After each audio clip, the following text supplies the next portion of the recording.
ദേശീയ വന്യജീവി ബോർഡ് അനുമതി നൽകിയേക്കും. ശബരിമല റോപ്വേ പദ്ധതി നടപ്പാക്കുമെന്ന പ്രതീക്ഷയിൽ പൊതുജനം. പദ്ധതി സംബന്ധിച്ച അന്തിമ അനുമതി ഒക്ടോബറിൽ ചേർന്ന ദേശീയ വന്യജീവി ബോർഡ് നൽകുന്ന സൂചന ലഭിച്ചതോടെയാണ് പദ്ധതി വൈകാതെ നടപ്പാക്കുമെന്ന പ്രതീക്ഷയിൽ പൊതുജനം കഴിയുന്നത്.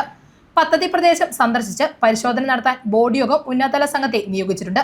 സംസ്ഥാന വന്യജീവി ബോർഡിന്റെ ശുപാർശയിൽ standing committee of national board for wildlife ഡൽഹിയിൽ ചേർന്ന 85ാം സിറ്റിംഗിലാണ് റോപ്വേ സംബന്ധിച്ച അജണ്ട പരിഗണിച്ചത്.